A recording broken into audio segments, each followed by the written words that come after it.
Tonight, Ghana's High Commission building in the UK, our High Commissioner's official residence, and the Ghana International Bank building are set to be sold to defray 140 million judgment debt. It is now a race against time to avert a final sale. The state at a point in time reneged on its promise to go by the agreement. Why? For that, I cannot explain. Based on that, it is the finance ministry that entered into an agreement, because normally Ghana is the finance ministry that pays all these debts. Then, having failed to do so, then the judgment creditor decided to execute the judgment.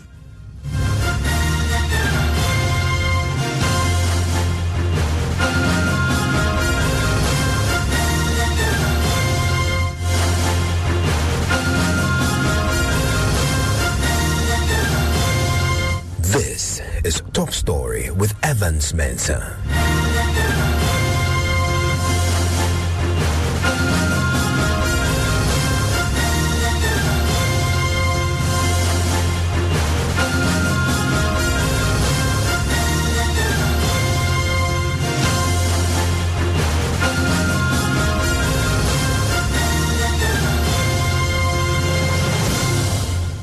And Top Story is always brought to you by Vodafone. Government is tonight in a race against time to avert the impending sale of Ghana's High Commission building, which provides visa and other services in the UK, the High Commissioner's official residence, and the Ghana International Bank building to defray $140 million judgment debt. Now, Joy News can confirm the properties have now been attached, ready to be sold, leaving Ghana on the verge of losing the properties unless the finance ministry can cough up $140 million in judgment debt awarded to oil traders Trafigura. The award arose out of a written agreement for the installation and operation of two power plants, which Ghana, as the tribunal found, had unlawfully terminated prior to the expiry of the contract. Now, the Deputy Attorney General, Alfred Tianyeboa, tells my colleague Elton Brobe on The Probe that his outfit is helpless now and counting on the Finance Ministry to act fast. Now, there was representation from the state. This judgment was delivered in January 2021, before the current Attorney General assumed office as the Attorney General. And this particular case was fought, or the state was represented by an external solicitor. So that's the sole judgment against the Republic. But when we got to know that there was a judgment against the Republic, the AG took steps to speak to the Ministry of Finance for them to liquidate the debt, because it's a just debt. Now, the Ministry of Finance then entered into agreement with the judgment creditors as to how the state was going to pay this judgment debt of $140 million. Yes. A part of it was paid, but the state at a point in time reneged on its promise to go by the agreement. Why? For that, I cannot explain. Based on that, it is the finance ministry.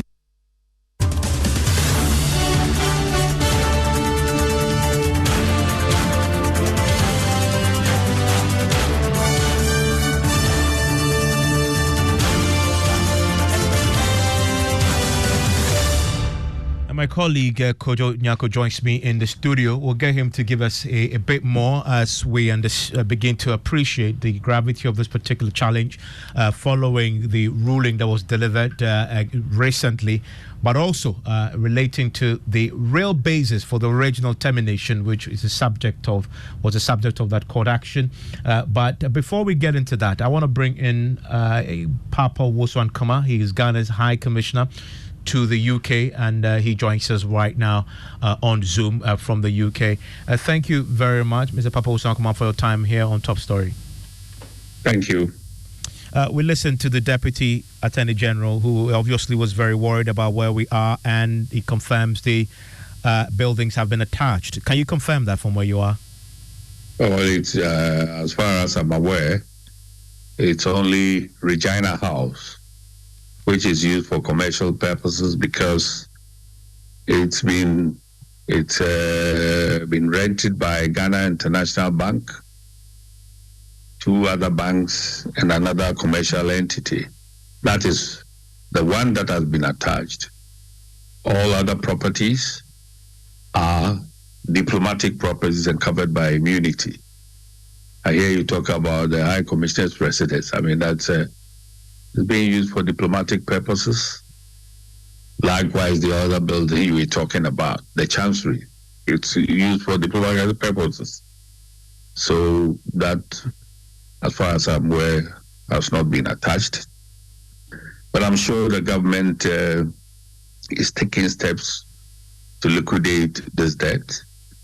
It's unfortunate that we've come to this stage. It appears our financial circumstances as a country, probably, I'm not holding brief for the finance minister, but that may have constrained the finance ministry from honoring the obligation to pay the debt by installments.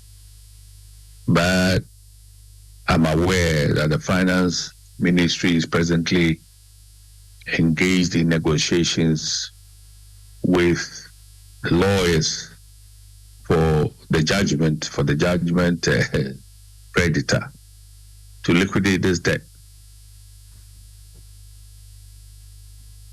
And you indicate the Regina House, and that's where the Ghana International Bank is located. And as we speak, it has been attached, you confirm. In reality, though, what does that mean for the bank? Have you been given a time frame within which this will be sold off? No, I mean, this is just the beginning. It's quite a process. It's not as if it can be done either today or tomorrow. I mean, because Regina House, for instance, it's on a lease. All right, we've leased the property. All right, even though it's for a long time, it's got about 5 or 6 years to run. And I know there are negotiations to extend the lease. We are in negotiations to extend the lease. But I can assure you and Ghanaians that sure the Ministry of Finance has things well in hand. I mean, the creditors are interested in their money. It's not going to be easy selling these properties. So it's not as if tomorrow they are going to evict the Ghana High Commission and his staff from his premises, or the High Commissioner from his residence, or tenants in Regina House are going to be evicted. No, it's a charging order, and they're going to manage it somehow till they recover the money. So it's just a way of pressurizing government to pay the judgment debt, which I'm sure arrangements are being made to do so. For the avoidance of doubt, we still have access to the Regina building for the purposes of conducting the work of the bank.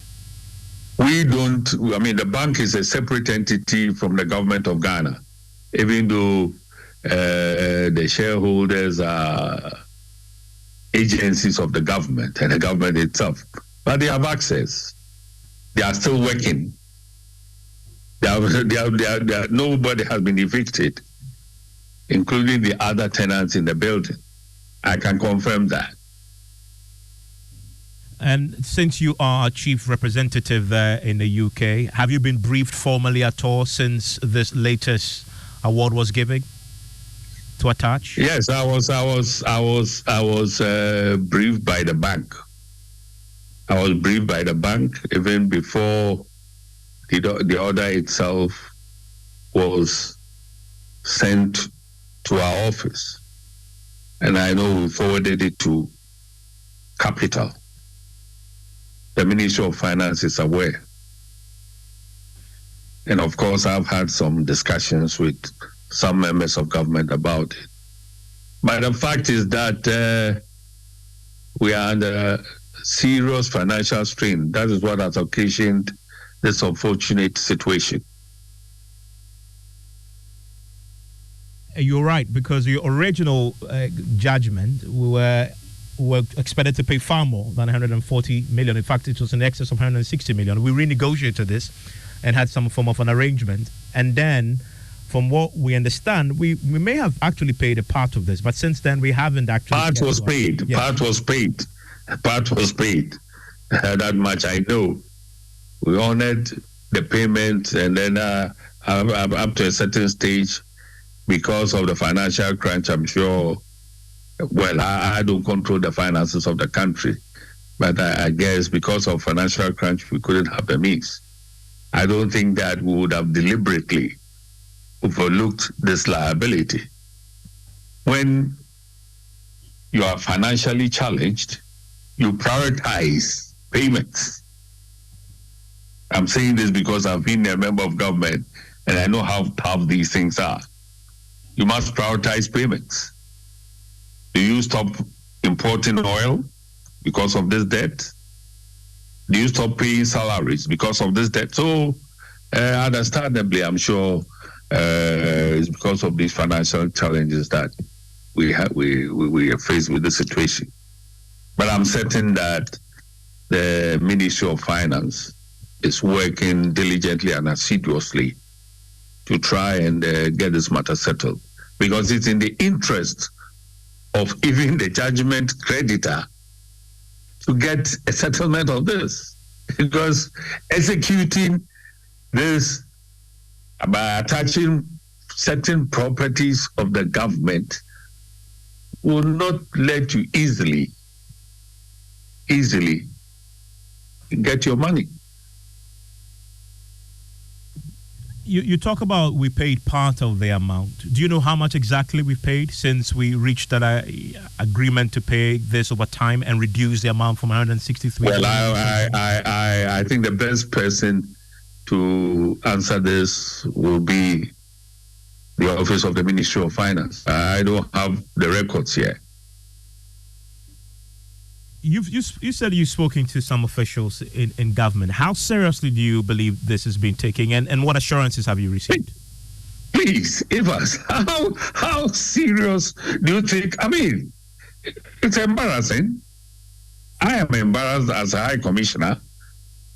You know, I mean, for this thing to appear on the internet and everything, and being a subject matter of discussion in the media in Ghana and here, in the Ghanaian media here.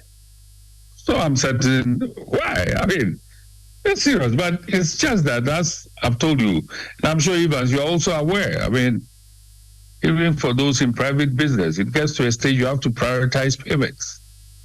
And when you don't have access to credit, and money is being generated,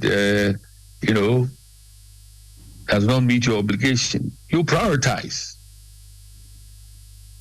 Of course, I'm sure government could have said, okay, right, we'll pay this, but let's not pay some workers. What would you have said? So that is the situation, all right? And I'm sure as to why this contract was terminated and in terms of the financial liabilities, which is better. I'm sure those in charge, if you get in touch with them, they will explain to you.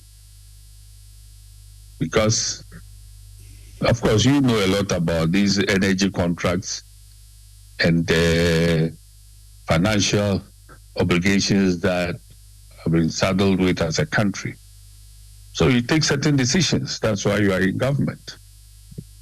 It's unfortunate that we have arrived at this stage, but I'm certain that shortly this matter will be settled and will resume paying by installments as we agreed to some months ago. And that is, I guess, where many who are equal as embarrassed as you will say, well, you're being very hopeful there, but considering that we haven't done so in a while, there is a lot of skepticism that we can actually pull this off within the time. Circumstances have changed. Circumstances have changed. All right? Circumstances have changed. When you are in a tight corner financially, you can't lay hands on any funds. Some people may refuse even to advance you manage to do certain things. But when it comes to this stage, it's not as if you are being irresponsible. You know, you are caught between the devil and the deep blue sea, a rock and a hard place. So people will then appreciate that, no, genuinely you have a serious problem. And that question resonates, is it not, that we brought this on ourselves, did we not, by terminating a contract? I'm not in a position to say so. I'm the humble representative of the people of Ghana in the United Kingdom. All right? I'm sure when you ask the relevant government officials, they will be able to explain to you that they took a decision in the best interests of the country at the time the decision was taken. For that, I can say it because I've also had the experience of being in high echelons of government. And I know how tough these things are. And let's not forget, this is not the first time Ghana has been put in such a situation. At various points, when I was Attorney General, we were faced with this situation. All right? But at the end of the day, I mean, it's important that every action is taken to save our country from embarrassment. It's not really good. I'm not very comfortable. When my colleagues ask me what is happening, I mean, I just say that, well, it's part of governance and problems that we are facing as a country. And you say colleagues, I just wonder, because you are chief representative there, the Ghanaian community there, have they been calling you, find out what's happening? You see a certain concern among the community there? Yes, I mean, they are very much concerned. They are very much concerned. Why not? I mean, when they read in the media, particularly in social media, and that's not gone viral. So I guess it's not only in Ghana. I mean, I've had calls from the United States about this and so forth. And I know that government takes this matter seriously, and we are dealing with it. And even as you are in Accra, you are in capital, you even have sources of information that I may not have. I mean, I'm sure you've made inquiries and you've been assured that government takes this matter seriously. Papa Osakuma, thank you very much for your time here on Top Story. It's a pleasure, Evans. All the best to your listeners and your viewers. Thank you. And that's Papa Osakuma there. He is the Ghana's High Commissioner to the UK, speaking to us about this very, what he says, embarrassing situation that he himself finds himself in, and the country as well, where properties there in the UK, he says, confirming tonight that the Ghana International Bank property has already now been attached and risk being sold if we don't find 140 million. I want to bring in right now Dr. Kwabena Donkor. He used to be the Power Minister. Joins us on the line right now. Thank you, sir, for your time, Dr. Kwabena Donkor, here on Top Story. Thank you. We brought this on ourselves? Absolutely. Absolutely. We brought this on ourselves. Let's get back to the basics. The Ghana Power Generating Company, which was a subsidiary of Trafigura, set up in Ghana to generate power during our power emergency crisis, had the cheapest tariff in terms of all the emergency plans we brought in then. It came in and we exited office. So one expected that, like all the other power plants, they would go ahead to generate, or some arrangement will be concluded with the company. Unfortunately, the government of Ghana, contrary to expert advice, went ahead and terminated the contract. In power purchase agreements, it is important that there's always a termination clause. So even in termination, there is a process. But we did not even go by the process of termination in the agreement we had signed. Indeed, the reason we gave for terminating the agreement was that they had not obtained some permits, from some energy commission permits, etc., to construct the power plant, and that they were constructing the power plant without permits. At that time, I raised the alarm that this was a very dangerous route, because under the contract, the government of Ghana was obliged to assist them to obtain all the necessary permits. It was written black and white in the contract. And therefore, we cannot turn around and use the fact that they did not have all the Energy Commission permits as basis for terminating the contract. If you remember, I raised the alarm at the time that we were putting ourselves in danger by taking that route. Of course,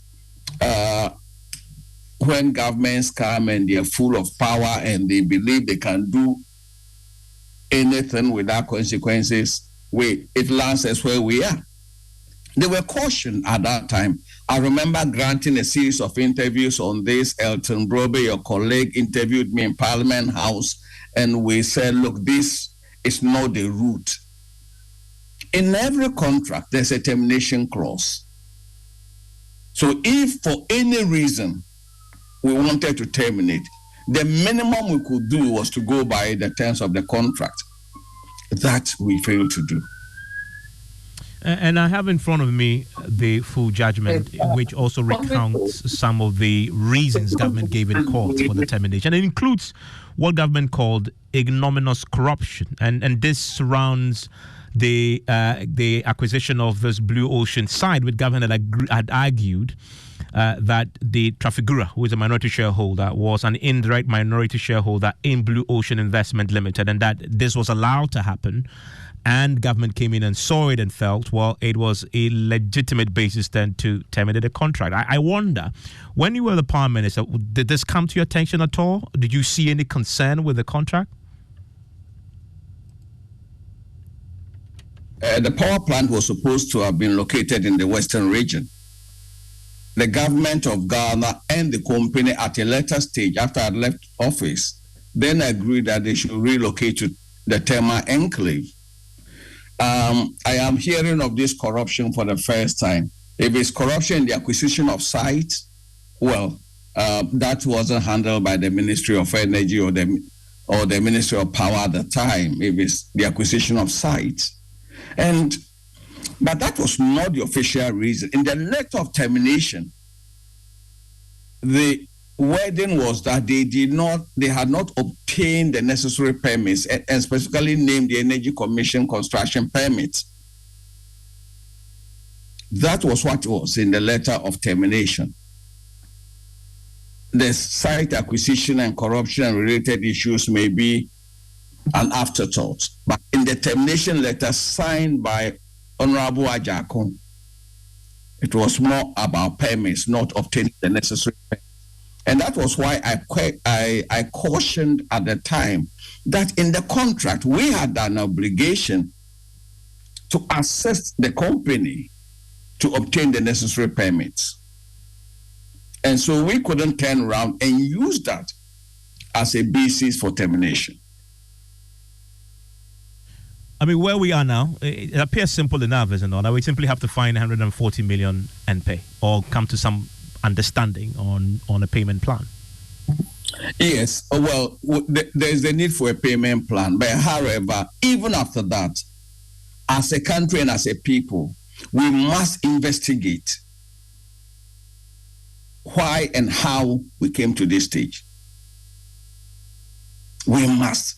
We cannot allow this to just go under the carpet as one of those things. You want people held accountable? This is avoidable debt. Absolutely avoidable.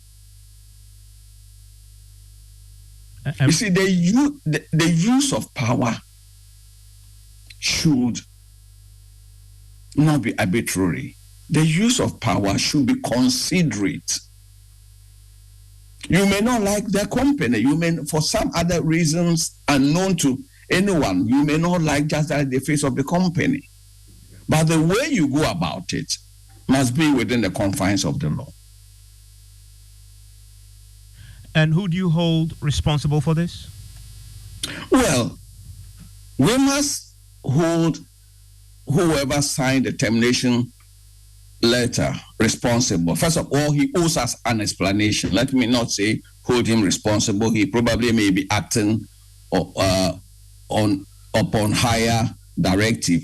But at least the Minister for Energy then signed the termination letter. So he owes it a duty to us as a people to explain why he got us into this debt. Thank you very much. And that there is Dr. Kwabena Donkor, who is a former power minister. I want to hear from you, 055 11 997.